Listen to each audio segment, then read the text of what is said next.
અમદાવાદના palladium mall સામે થયેલી માથાકૂટનો એક કેસ જેમાં પોલીસે 5 આરોપી પકડી પાડ્યા હતા। મહારાષ્ટ્રના સતારાથી આ તમામને પકડી પડાયા હતા।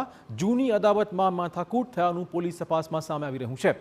પ્રિન્સ જંગીર, મિહિર દેસાઈ, જીગર દેસાઈને પકડી પડાયા છે। પવન ઠાકોર અને કૈલાસ દરજી પણ પોલીસના સકંજામાં આવી ગયા છે।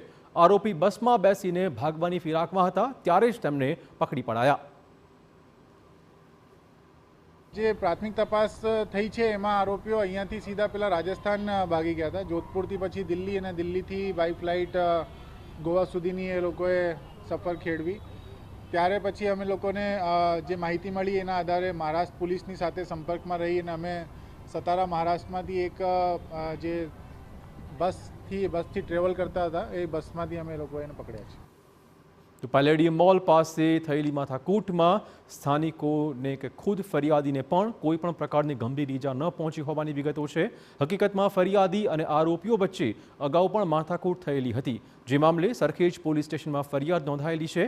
ફરિયાદીને પહેલેથી જ શંકા હતી કે તેના પર હુમલો થવાનો છે। જોકે પોલીસે સમગ્ર મામલે આરોપીઓની પૂછપરછ અને વધુ તપાસ શરૂ કરી છે।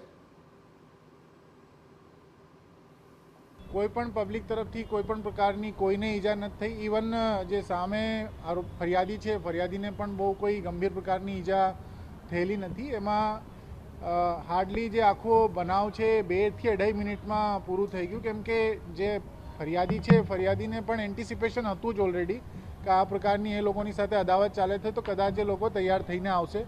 એ જોતાની સાથે જ ભાગી ગયા હતા અને એમાં ઘટના બની ત્યારે કોઈને ઇન્જરી નથી થયેલી।